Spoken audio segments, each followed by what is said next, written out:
아이고, 추워라. 아니, 이 깊은 산골짜기에 이게 무슨 소리여? 마흔이 넘도록 장가도 못 간 노총각 머슴 만석이 호랑이가 지키고 있던 바위 틈에서 떡두꺼비 같은 사내 아이를 주었습니다. 세상에, 애기가 아니냐? 이 염동설 안에 누가 널 여기다 버렸어? 헌데 이 녀석 그냥 아기가 아닙니다. 가르쳐 주지도 않은 천자문을 줄줄 외우고 가뭄이 들지 홍수가 날지 하늘의 뜻을 척척 알아맞히는 천재 신동이었던 것이지요. 피 한 방울 섞이지 않은 천재 아들, 바보 같은 아버지 만석은 지켜낼 수 있을까요? 구름야담의 이야기가 계속될 수 있도록 구독과 좋아요로 응원의 마음을 보태주세요. 그럼 천재 아기를 주워온 머슴의 진짜 이야기, 지금 바로 시작합니다. 먼 옛날 한양 조정에 피바람이 휘몰아치던 어느 겨울밤이었습니다. 사화로 수많은 선비들이 목숨을 잃고 살아남은 이들마저 산속으로 도망쳐 숨던 시절이었지요. 그날 밤 세상을 덮듯 하얀 눈이 내렸습니다. 경기도 어느 시골 마을, 최진사 댁의 늙은 머슴 만석은 땔감을 구하려고 뒷산에 올랐습니다. 마흔이 넘도록 장가 한 번 못 가본 노총각이었지만 성실하기로는 마을에서 둘째가라면 서러운 사내였지요. 그런데 산속 깊은 곳에서 이상한 광경이 펼쳐졌습니다. 까마귀 떼가 울며 한 곳을 맴돌고 있었습니다. 만석이 다가가 보니 눈밭에 핏자국이 어지럽게 흩어져 있었지요. 더 놀라운 것은 거대한 호랑이 발자국이었습니다. 그 발자국은 바위 틈을 에워싸듯 찍혀 있었고 바위 틈에서는 갓난아기의 울음소리가 들려왔습니다. 만석이 떨리는 손으로 바위 틈을 들여다보니 강보에 쌓인 핏덩이가 있었습니다. 만석은 그 순간 가슴 한 구석이 뜨거워지는 것을 느꼈습니다. 하늘이 자신에게 이 아이를 맡긴 것이라는 운명을 직감했던 것입니다. 만석은 평생을 남의 집 행랑채에서 살아온 사람이었습니다. 아침 일찍 일어나 마당을 쓸고 주인 어른의 말에 앉았다 일어났다를 반복하며 하루하루를 보냈지요. 밤이면 행랑채 구석진 쪽방에서 새우잠을 자는 것이 고작이었습니다. 그런 만석의 유일한 낙은 사랑채 마당에서 노는 주인 손자를 몰래 훔쳐보는 것이었습니다. 재롱 피우는 아이를 보며 혼자 미소 짓는 것만으로도 가슴 한 구석이 따뜻해졌지요. 그런데 오늘 만석은 하늘이 점지한 아이를 품에 안았습니다. 목숨을 걸고서라도 이 아이를 지켜내리라 다짐하며 강보를 자신의 헌 누비옷 속에 깊이 감춰 넣었습니다. 아기는 만석의 체온을 느끼며 울음을 그쳤지요. 만석은 사람들의 눈을 피해 골목길로 돌아왔습니다. 걱정 마라. 내 손이 다 닳도록 이래서라도 너를 키워주마. 만석은 아기의 작은 손을 어루만지며 조용히 다짐했습니다. 한밤중이 되자 아기가 배가 고팠는지 칭얼대기 시작했습니다. 만석은 안절부절 못하며 방 안을 어슬렁거렸습니다. 젖도 없고 미음도 없고 어찌해야 할지 막막하기만 했지요. 그때 부엌에서 일하던 참모 월심이 울음소리를 듣고 만석의 방문을 벌컥 열었습니다. 이 한밤중에 무슨 소리가 요란하게 나는 게야. 월심은 40줄에 접어든 과부였습니다. 입은 걸걸했지만 속은 무르디무른 여인이었지요. 쌀독 뒤를 들여다본 월심은 기겁을 하며 뒷걸음질 쳤습니다. 아니, 이게 대체 무슨 짓이야? 갓난아기를 어디서 주워온 거야? 만석은 사정을 털어놓았습니다. 눈밭에 버려진 아기를, 호랑이가 지켜주고 있던 아기를 참아 그냥 둘 수 없었노라고 말이지요. 월심은 한숨을 푹 내쉬었습니다. 하지만 배고파 우는 아기를 외면할 수는 없었습니다. 들키면 자네 혼자 죽는 줄 알아. 나는 모르는 일이야. 그렇게 으름장을 놓으면서도 월심은 부엌으로 가서 몰래 미음을 쏘아왔습니다. 아기는 미음을 받아먹고 배가 부르자 스르르 잠이 들었지요. 만석은 월심에게 고개를 깊이 숙였습니다. 월심은 고개를 돌리며 퉁명스럽게 말했습니다. 내일부터는 자네가 알아서 해. 나는 정말 모르는 일이라고. 하지만 그날부터 월심은 매일 미음을 쏘아 주었습니다. 만석은 밤마다 아이를 발견한 그 순간을 떠올렸습니다. 눈 덮인 산속, 핏자국이 낭자한 바위 틈에 갓난아기가 있었습니다. 그런데 놀랍게도 아이에게는 상처 하나 없었지요. 거대한 호랑이 발자국이 바위 주변을 빙 둘러싸고 있었습니다. 마치 맹수가 아기를 지켜주기라도 한 듯한 광경이었지요. 만석은 이것이 하늘의 뜻이라 믿었습니다. 범상치 않은 운명을 타고난 아이임이 분명했습니다. 그래서 만석은 아이에게 금동이라는 이름을 지어 주었습니다. 금처럼 귀하고 동자처럼 영특하라는 뜻이었지요. 만석은 아기가 보챌 때마다 등에 업고 행랑채 마당을 돌며 달랬지요. 밤마다 아기의 얼굴을 들여다보며 만석은 다짐했습니다. 금동아, 내가 비록 천한 머슴이지만 너만큼은 떳떳한 사람으로 키워주마. 하늘이 나에게 맡긴 아이니 목숨을 다해서라도 지켜주겠다. 금동은 만석의 품에서 평화롭게 잠들었습니다. 만석은 처음으로 자신의 삶에 의미가 생겼다는 것을 느꼈습니다. 더 이상 외로운 노총각이 아니었습니다. 이제 그는 아비였습니다. 그런데 금동이 자라면서 문제가 생겼습니다. 새벽녘이면 아기의 울음소리가 행랑채 전체에 울려 퍼졌던 것입니다. 옆방에서 자던 노비들이 하나둘 잠을 깨기 시작했지요. 결국 어느 날 아침 노비들이 만석의 방문 앞에 모여들었습니다. 만석이 대체 무슨 일이냐? 만석은 사색이 되어 바닥에 엎드렸습니다. 금동을 품에 안고 빌고 또 빌었지요. 그때 월심이 나섰습니다. 이놈들아, 산에서 버려진 아기를 주워온 게 뭐가 잘못이냐? 차라리 죽으라고 내버려 두란 말이냐? 월심의 호통에 노비들이 주춤했습니다. 그리고 금동의 천진난만한 미소를 보자 마음이 녹아내렸지요. 나이 많은 마부 영감이 먼저 입을 열었습니다. 허허, 이 늙은이도 자식 복이 없어 평생 혼자 살았는데 이 아이라도 보며 위안을 삼지 뭐. 다른 노비들도 하나둘 고개를 끄덕였습니다. 모두 혼자 사는 신세였기에 금동이가 귀여웠던 것입니다. 좋아, 우리 함께 키우자고. 그날부터 행랑채 식구들은 금동을 공동으로 키우기로 했습니다. 문제는 최진사였습니다. 어느 날 밤 금동의 울음소리를 듣고 최진사가 행랑채로 나왔지요. 이게 무슨 소리냐? 그때 월심이 재빨리 나서며 말했습니다. 요즘 도둑고양이가 발정이 났나 봅니다. 노비들도 일제히 맞장구를 쳤습니다.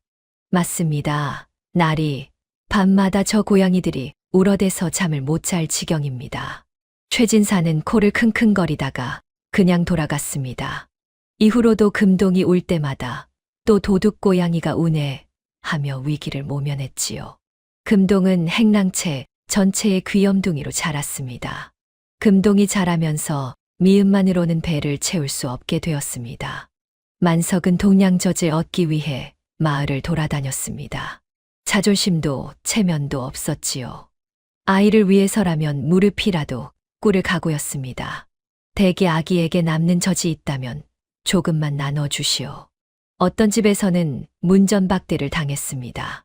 어떤 집에서는 동양젖을 주면서도 험한 말을 쏟아냈지요. 머슴 주제의 아이를 키운다고 참 어리석은 짓이로군. 만석은 고개를 조아리며 참았습니다. 금동을 위해서라면 무슨 말이든 들을 수 있었습니다. 낮에는 주인되기 일을 하고 밤에는 금동을 돌보느라 잠을 제대로 자지 못했습니다. 만석의 몸은 날로 야위어갔지요. 밥을 먹을 때면 자신의 밥을 덜어 금동에게 주었습니다. 행랑채 식구들이 말렸지만 만석은 듣지 않았습니다. 나는 이만큼만 먹어도 되네. 금동이가 더 먹어야지. 어느 날 저녁 금동이 처음으로 입을 열었습니다. 아버지. 그 한마디에 만석의 눈에서 눈물이 주르르 흘러내렸습니다. 평생 누군가에게 아버지라고 불려본 적이 없었지요. 만석은 금동을 꼭 안았습니다. 그래, 아버지다. 내 아버지란다. 그 순간 만석은 세상을 다 가진 것처럼 행복했습니다. 굶주린데도 아픈 몸도 아무것도 아니었지요. 월심이 그런 만석을 보며 눈시울을 붉혔습니다. 금동이 4살이 되던 해였습니다. 호기심이 왕성해진 금동은 어느 날 행랑채를 벗어나 사랑채 마당으로 들어갔습니다. 만석이 일하는 동안 혼자 놀다가 그만 길을 잃은 것이었지요. 마침 최진사가 손자에게 천자문을 가르치고 있었습니다. 이놈아, 하늘천이고 땅지라고 했지 않느냐. 하지만 손자는 딴청만 피우며 글자를 외우지 못했습니다. 최진사는 답답해서 머리를 쥐어뜯었지요. 그때 담장 너머에서 구경하던 금동이 참다 못해 나섰습니다. 땅바닥에 나뭇가지를 주워든 금동은 정확하게 하늘천자를 썼습니다. 그리고 이어서 땅지자도 또박또박 그려냈지요. 최진사가 깜짝 놀라 돌아보니 너덧 살쯤 되어 보이는 아이가 서 있었습니다. 너는 누구냐? 어디서 온 아이냐? 그때 만석이 헐레벌떡 달려왔습니다. 사색이 되어 금동을 끌어안으며 최진사 앞에 엎드렸지요. 나리 용서하십시오. 제가 산에서 주워온 아이입니다. 깊은 산 속에 버려진 아기를 참아 그냥 둘 수가 없어서. 최진사는 만석을 노려보다가 금동을 다시 살펴보았습니다. 4살짜리 아이가 한 번도 배운 적 없는 천자문을 척척 쓰다니. 이것은 보통 총기가 아니었습니다. 허허, 그래. 산에서 주웠다고? 최진사는 금동을 빤히 들여다보았습니다. 좋아. 이 아이를 내 손자의 글벗으로 삼겠다. 책가방이나 들고 서당에 따라가게 하라. 만석은 황급히 절을 올렸습니다. 감사하옵니다. 나리. 만석은 불안했지만 금동이 글을 배울 수 있다는 사실에 기뻤습니다. 금동의 미래가 조금이나마 밝아진 것 같았으니까요. 금동은 최진사 손자의 책가방을 들고 서당에 다니기 시작했습니다.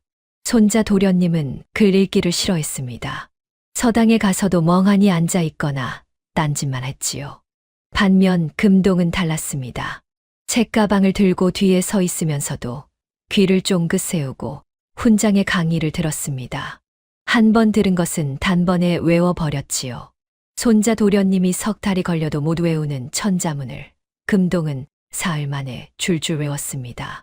훈장이 이를 신기하게 여겨 금동을 불러 시험해 보았습니다. 내가 정말 천자문을 외운다고 한번 읊어보거라. 금동은 막힘없이 천자문을 처음부터 끝까지 읊었습니다. 훈장은 감탄을 금치 못했지요. 이런, 이 아이가 정말 신동이로구나. 그 뒤로 훈장은 금동에게도 몰래 글을 가르쳐 주었습니다. 금동은 사서삼경을 배우기 시작했습니다. 논어, 맹자, 대학, 중용을 차례로 익혀나갔지요. 손자 도련님이 몇 달 걸려 한 장 읽는 동안 금동은 한 권을 다 읽어버렸습니다. 만석은 이 소식을 듣고 기뻐하면서도 불안했습니다. 금동아, 내가 똑똑한 것은 좋지만 너무 눈에 띄면 안 된다. 상놈이 너무 똑똑하면 명을 재촉한다는 말이 있단다. 하지만 금동의 총기는 숨기려 해도 숨겨지지 않았습니다. 서당 아이들 사이에서도 금동의 명성이 자자해졌지요. 저 아이는 한 번 들으면 절대 잊지 않는다더라. 서당 훈장님도 금동이를 자랑스러워 하신대. 만석은 자랑스러우면서도 두려웠습니다. 혹시라도 금동의 출생 비밀이 드러나지 않을까 노심초사했지요. 금동이 6살이 되던 봄날이었습니다. 월심이 금동의 누비옷솜을 뜯어 다시 꿰매려다가 베네쩍 오리기 속에서 무언가 딱딱한 것을 발견했습니다. 실밥을 뜯어내자 작은 비단 주머니가 나왔지요. 이게 뭐람? 주머니를 열어보니 정교하게 새긴 옷가락지 하나와 꼬깃꼬깃하게 접힌 종이가 들어있었습니다. 가락지에는 한 글자가 새겨져 있었지요. 월심은 서둘러 만석을 불렀습니다. 이것 좀 보게. 만석은 떨리는 손으로 종이를 펼쳤습니다. 하지만 검은 것은 글씨요. 흰 것은 종이일 뿐이었지요. 이게 당최 뭔 소리여. 지렁이가 기어가는 것 같기도 하고 도장까지 찍힌 걸 보니 예사 물건은 아닌디. 두 사람은 종이를 이리저리 들여다보았지만 읽을 도리가 없었습니다. 까막 눈이었으니까요. 바로 그때 마당에서 놀던 금동이 방으로 들어왔습니다. 이것 좀 읽어보거라. 만석은 아무 생각 없이 금동에게 종이를 내밀었습니다. 금동은 종이를 받아들고 또박또박 읽기 시작했지요. 신축년 역적의 누명을 쓰고 금동의 맑은 목소리가 방 안에 울려 퍼졌습니다. 피를 토하며 이 글을 남긴다. 내 아들, 이겸을 살려다오. 그 이름을 듣는 순간 만석과 월심의 얼굴이 새하얗게 질렸습니다. 이겸. 3년 전 영모로 몰려 삼족이 멸해진 이대감의 아들 이름이었습니다. 온 나라가 떠들썩했던 사건이었지요. 그만 만석은 황급히 금동의 입을 막고 종이를 뺏었습니다. 다시는 그 소리 입 밖에도 내지 말어. 누가 들으면 우리 다 죽는겨. 금동은 영문도 모른 채 눈만 깜빡거렸습니다. 금동을 재운 후 만석과 월심은 촛불 아래에서 종이를 다시 펼쳤습니다. 금동이 읽어준 내용을 되새기며 두 사람은 전율했지요. 이 아이가 이 대감의 핏줄이었구만. 그럼 우리가 키운 금동이는 역적의 자손이 아니라 억울한 충신의 자손이요. 하지만 세상은 그리 보지 않을 것이요. 만석은 종이를 조심스럽게 접어 다시 비단 주머니에 넣었습니다. 이것은 금동이가 자랄 때까지 잘 간직해야 하오.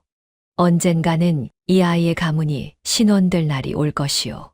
그날까지 우리가 지켜야 해. 이제 금동을 지키는 일은 더욱 조심스러워졌습니다. 금동의 비밀을 알게 된 뒤에도 만석과 월심의 마음은 변하지 않았습니다. 아니, 오히려 더욱 깊어졌습니다. 금동을 지켜주어야 한다는 책임감이 둘을 더욱 가깝게 만들었지요. 밤마다 행랑채 구석진 방에서 세 사람은 조촐한 저녁상을 마주했습니다. 만석이 하루 종일 일해서 받은 밥 한 그릇, 월심이 부엌에서 몰래 가져온 반찬 몇 가지가 전부였지만 세 사람에게는 그것만으로도 충분했습니다. 금동아, 오늘은 서당에서 무엇을 배웠느냐? 만석이 물으면 금동은 신이 나서 하루 종일 배운 것을 이야기했습니다. 만석은 알아듣지 못했지만 고개를 끄덕이며 기뻐했습니다. 월심은 금동의 머리를 쓰다듬어 주었지요. 우리 금동이가 참 똑똑하구나. 훗날 큰 인물이 될 게야. 식사를 마치고 나면 만석은 금동에게 옛날 이야기를 들려주었습니다. 가난한 선비가 과거에 급제해서 어머니께 효도했다는 이야기, 착한 사람이 복을 받았다는 이야기였지요. 금동은 만석의 품에 안겨 이야기를 들으며 잠이 들었습니다. 그런 금동을 보며 만석과 월심은 서로를 바라보았습니다. 말없이 주고받는 눈빛 속에는 깊은 애정이 담겨 있었습니다. 두 사람은 이제 부부나 다름없었지요. 어느 날 밤 월심이 조심스럽게 말했습니다. 우리 혼례를 올릴까? 만석은 깜짝 놀랐습니다. 혼례라니. 나 같은 늙은 머슴이 당신 같은 분과. 월심이 웃었습니다. 늙은 머슴이고 뭐고 우리는 이미 가족이잖아. 금동이 아버지고 어미고. 만석의 눈에 눈물이 맺혔습니다. 고맙네, 월심. 내 평생 이런 행복이 올 줄 몰랐어. 두 사람은 소박하게 혼례를 올렸습니다. 행랑채 식구들이 모여 축하해 주었고 금동이 두 사람 사이에서 방긋 웃었지요. 만석은 생각했습니다. 비록 신부는 천하지만 이보다 더 큰 복이 어디 있겠느냐고. 사랑하는 아내와 총명한 아들이 있으니 세상 부러울 것이 없었습니다. 월심도 행복했습니다. 젊은 시절 남편을 잃고 혼자 살아왔지만 이제는 든든한 남편과 귀한 아들이 생겼으니까요. 금동은 두 사람을 번갈아 보며 말했습니다. 아버지, 어미, 저는 정말 행복해요. 우리 셋이 영원히 함께 있었으면 좋겠어요. 만석과 월심은 금동을 꼭 안아주었습니다. 그래, 우리 영원히 함께 있자꾸나. 하지만 운명은 그들에게 더 큰 시련을 준비하고 있었습니다. 금동이 10살이 되던 해 이상한 일이 벌어졌습니다. 최진사가 아끼는 난초가 시들기 시작한 것이었습니다. 최진사는 날마다 물을 주고 정성껏 돌보았지만 난초는 점점 말라갔지요. 어느 날 금동이 사랑채 마당을 지나다가 난초를 보았습니다. 날이 저 난초는 화분이 너무 좁아서 숨을 못 쉬는 것 같습니다. 최진사가 눈을 크게 떴습니다. 뭐라고? 내가 어떻게 그것을 아느냐? 금동이 차분하게 대답했습니다. 뿌리가 화분 밖으로 삐져나온 것을 보니 더 큰 곳으로 옮겨 심어야 할 것 같습니다. 최진사는 반신반의하며 화분을 갈아주었습니다. 그러자 신기하게도 난초가 다시 살아났지요. 최진사는 금동을 다시 보게 되었습니다. 내 나이 고작 10살인데 어찌 그런 것까지 아느냐? 금동은 공손히 대답했습니다. 서당에서 배운 것과 산과 들을 보며 깨달은 것입니다. 최진사는 금동에게 어려운 수수께끼를 냈습니다. 그렇다면 이것을 풀어보거라. 아침에는 4발, 낮에는 2발, 저녁에는 3발로 걷는 것이 무엇이냐? 금동은 잠시 생각하더니 대답했습니다. 사람입니다. 아기 때는 기어다니니 4발이고 자라서는 2발로 걷고 늙어서는 지팡이를 짚으니 3발입니다. 최진사는 크게 감탄했습니다. 최진사는 금동을 빤히 들여다보았습니다. 범상치 않은 아이였습니다. 밤이 되어 만석은 금동을 재우고 월심과 조용히 이야기를 나누었습니다. 오늘 최진사 나리께서 금동이를 유심히 보시더군요. 두 사람은 불안한 마음을 떨쳐버릴 수가 없었습니다. 금동의 재주가 드러날수록 위험도 커지고 있었으니까요. 하지만 그들은 알지 못했습니다. 최진사가 이미 모든 것을 알고 있으며 오히려 금동을 지키려 애쓰고 있다는 사실을 말이지요. 그날 밤 최진사는 촛불을 켜고 오래된 편지 한 통을 꺼내 읽었습니다. 자네의 아들이 살아있네. 이 늙은이가 반드시 지켜주겠네. 최진사는 편지를 가슴에 품고 긴 밤을 지새웠습니다. 얼마 뒤 불길한 소문이 마을에 퍼지기 시작했습니다. 서당 훈장이 마을 주막에서 술에 취해 떠벌리고 다녔던 것입니다. 허허, 최진사 댁에 천재가 있다네. 머슴이 산에서 주워온 아이인데 그 총기가 보통이 아니라네. 그 아이가 사서삼경을 줄줄 외우고 시를 지으면 선비들도 감탄한다네. 훈장은 자랑스러워하며 이 이야기를 여기저기 퍼뜨렸습니다. 마침 그 주막에는 관아의 밀정이 앉아 있었습니다. 그는 귀가 번쩍 뜨이며 훈장의 말을 주의 깊게 들었지요. 며칠 뒤 그 밀정은 한양의 상부에 보고를 올렸습니다. 경기도 어느 마을에 범상치 않은 아이가 있사옵니다. 머슴이 산에서 주웠다 하오나 그 학식과 총기가 예사롭지 않사옵니다. 조정에서는 즉시 조사를 명했습니다. 15년 전 사화로 역적의 씨를 말리라는 명이 내려졌을 때 몇몇 아이들이 행방불명된 적이 있었습니다. 혹시 그 아이들 중 하나가 살아남은 것은 아닐까 의심한 것이지요. 그 아이의 정체를 밝혀내고 만약 역적의 자식이라면 즉시 잡아들여라. 며칠 뒤 그들이 마을에 들이닥쳤습니다. 말을 타고 온 관원들이 최진사 댁 앞에 멈춰 섰습니다. 최진사, 내 집에 산에서 주운 아이가 있다지. 그 아이를 당장 내보내라. 최진사는 화들짝 놀랐습니다. 만석도 얼굴이 새하얗게 질렸지요. 금동은 침착하게 서당에 숨어 있었습니다. 하지만 관원들은 집안 곳곳을 뒤지기 시작했습니다. 그 아이를 찾아라. 절대 놓치지 마라. 마을 전체가 술렁였습니다. 사람들은 무슨 일인지 몰라 수군거렸지요.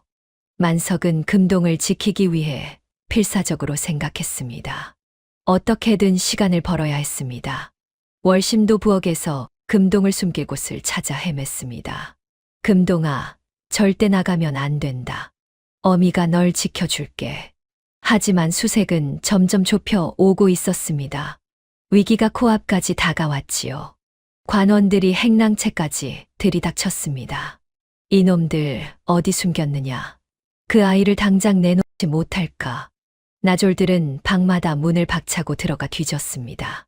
곡식 단지도 엎어버리고 이불도 걷어찼지요. 금동은 월심의 치마폭에 숨어 있었습니다. 숨소리조차 내지 않으려 애썼습니다.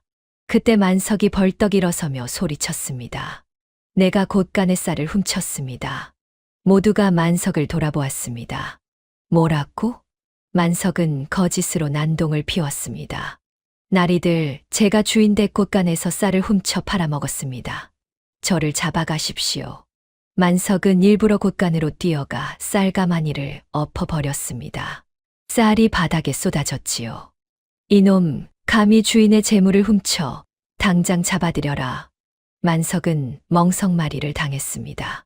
매를 맞으며 온몸이 피투성이가 되었지만 만석은 금동이 숨어있는 곳만 바라보았습니다.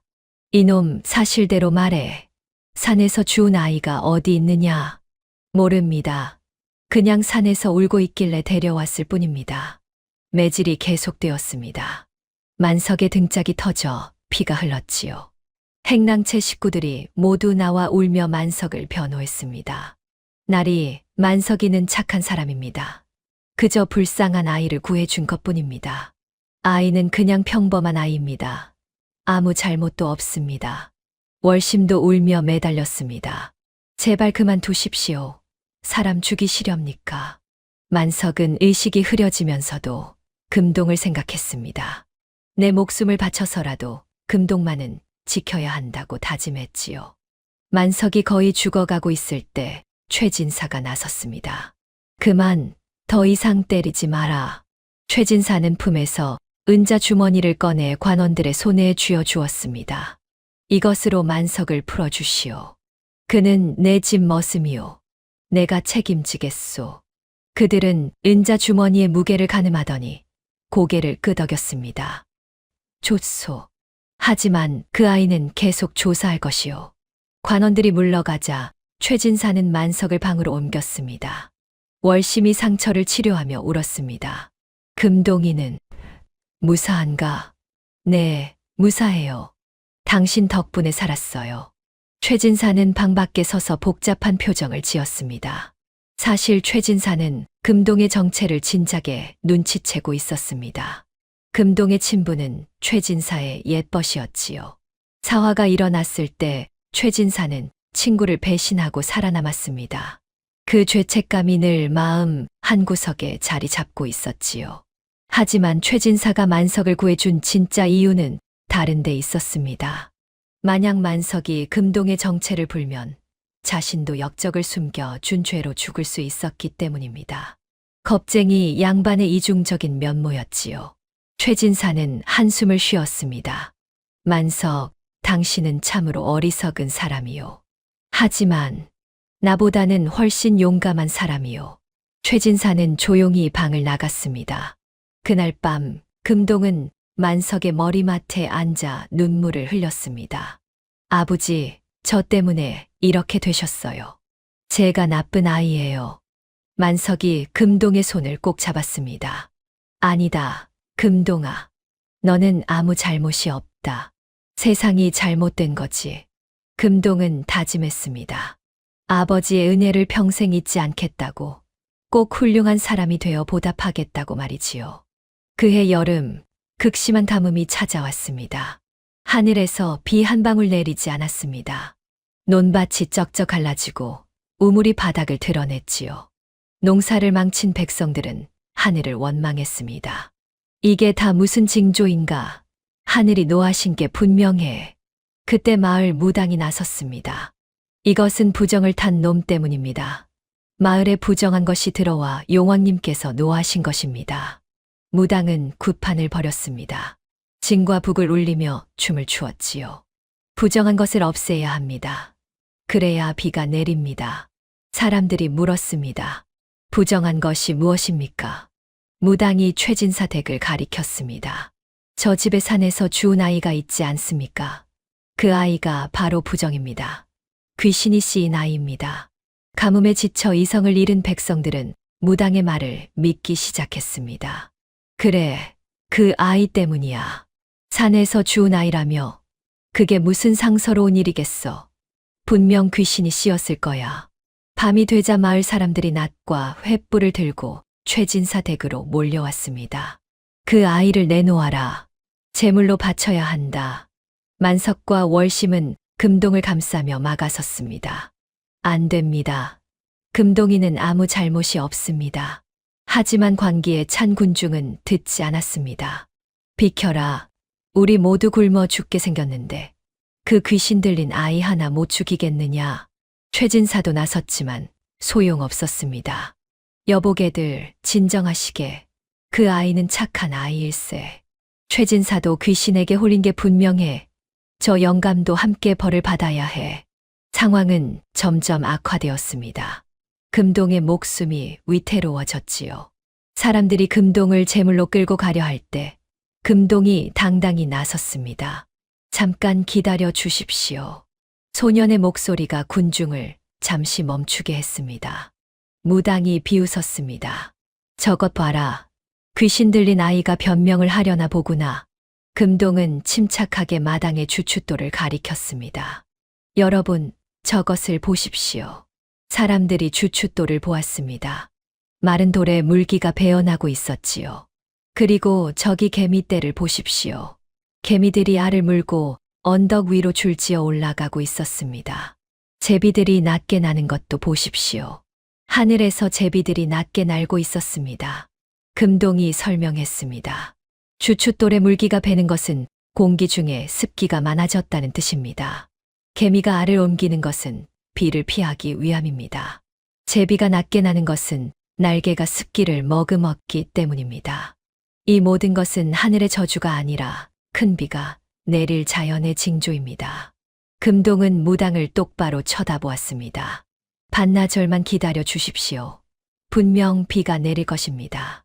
어린아이의 논리정연한 말에 어른들이 주춤했습니다. 정말 그럴까? 글쎄, 주춧돌에 물기가 배는 것은 사실이네. 무당이 화를 내며 소리쳤습니다. 속지 마시오. 저것은 귀신의 간계입니다. 하지만 사람들 사이에 동요가 일기 시작했습니다. 금동의 말이 무당의 말보다 더 설득력 있게 들렸던 것이지요. 약속한 반나절이 지나가고 있었습니다. 하지만 여전히 해는 쨍쨍 내리쬐고 구름 한 점 보이지 않았습니다. 무당이 다시 날뛰기 시작했습니다. 봤느냐, 거짓말쟁이 아이다. 역시 귀신이 씌었어.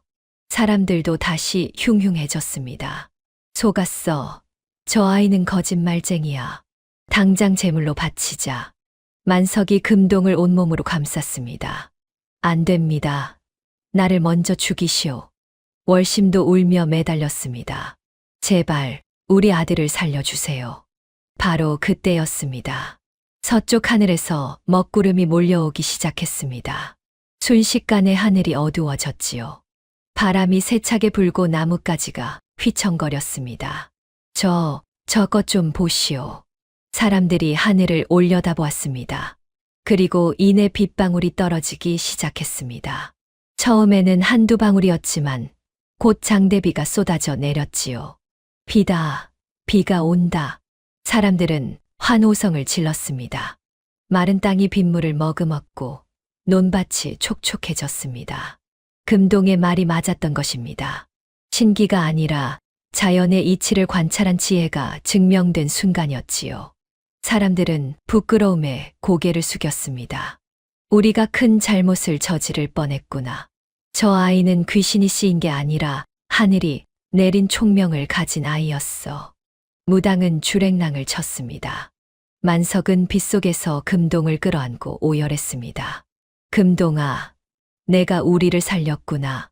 월심도 두 사람을 껴안으며 눈물을 흘렸습니다. 최진사도 감탄하며 말했습니다. 참으로 대단한 아이로구나. 이 아이는 분명 큰 인물이 될 것이야. 마을 사람들은 금동에게 사죄했습니다. 우리가 미쳤었소. 용서하시오. 금동은 공손히 절을 올렸습니다. 괜찮습니다.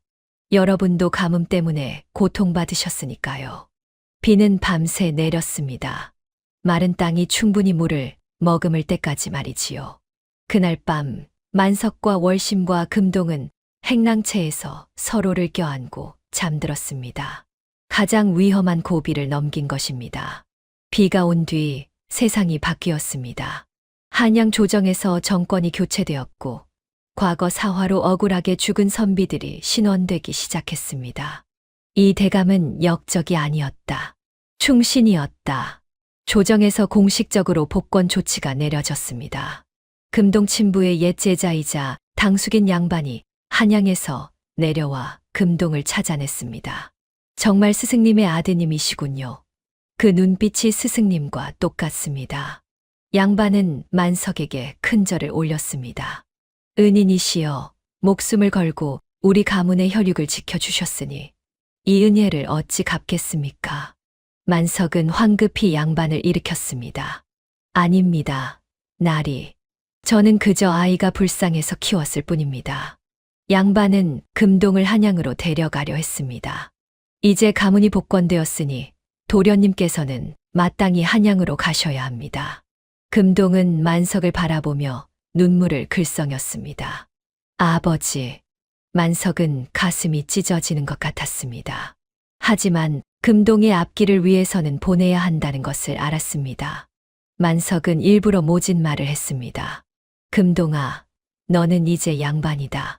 나는 천한 머슴이고 신분이 다른 사람끼리 아비와 자식이 될 수는 없는 법이다.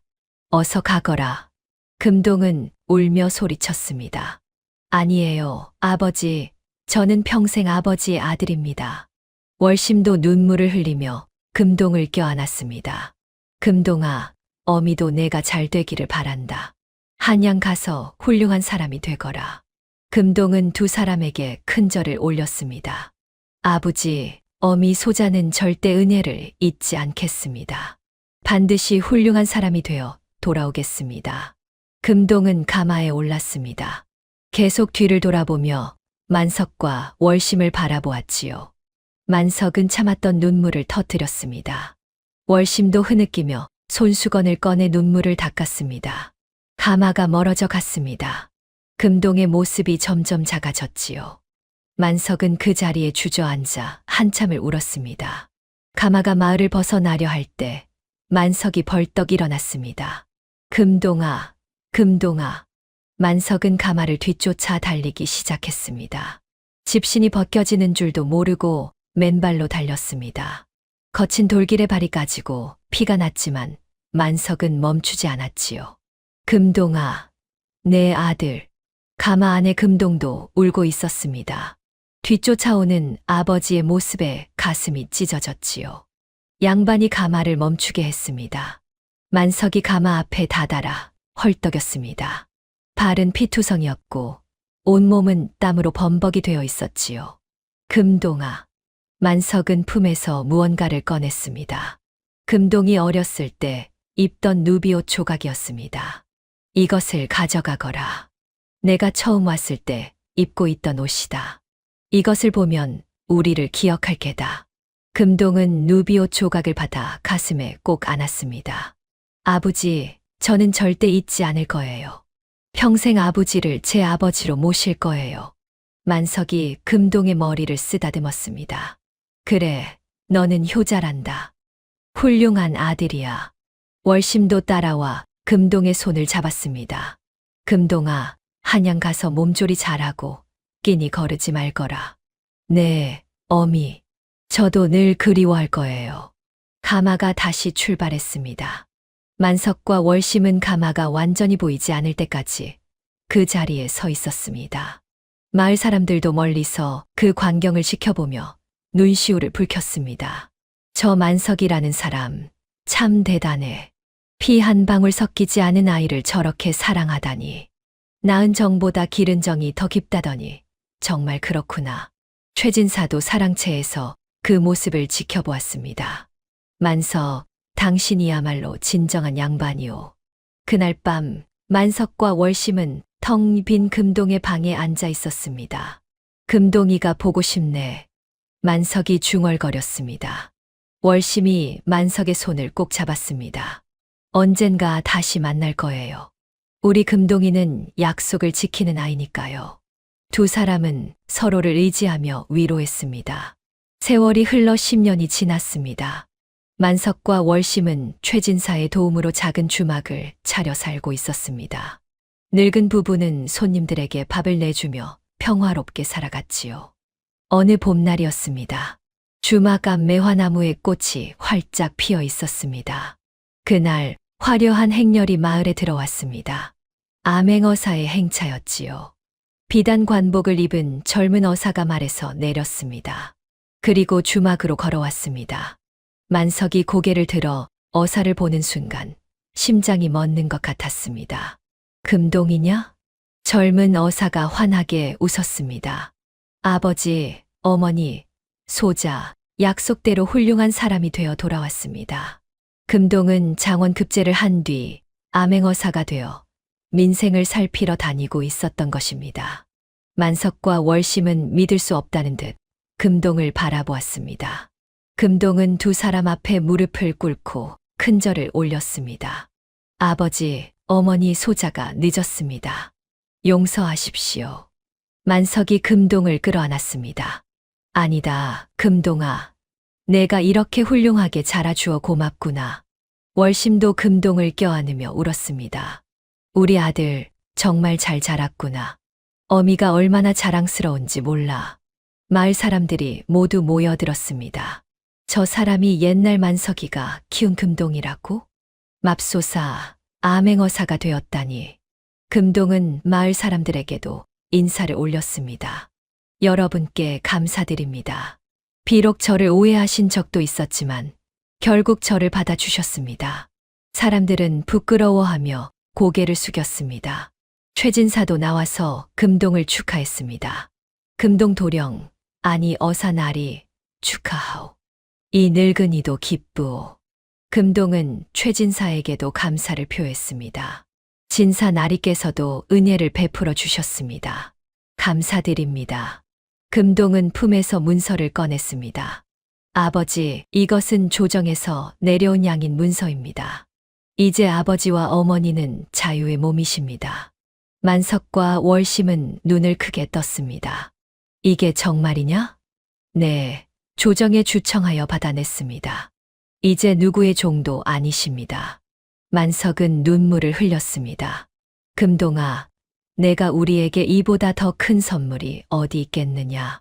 금동이 말했습니다. 아버지, 어머니, 저와 함께 한양으로 가시지요. 제가 큰 집을 마련했습니다. 세 사람은 매화나무 아래서 서로를 부둥켜 안았습니다. 흐드러지게 핀 매화꽃이 피 봄바람에 흩날렸습니다. 따뜻한 봄 햇살이 세 사람을 비추었지요. 마을 사람들도 박수를 치며 축하했습니다. 정말 아름다운 이야기로구나. 낳은 정보다 기른 정이 진짜 정이지. 옛말에 이런 말이 있습니다. 덕을 쌓으면 복이 온다고 말이지요. 만석은 아무것도 바라지 않고 금동을 키웠습니다. 그저 불쌍한 아이를 사랑했을 뿐이었지요.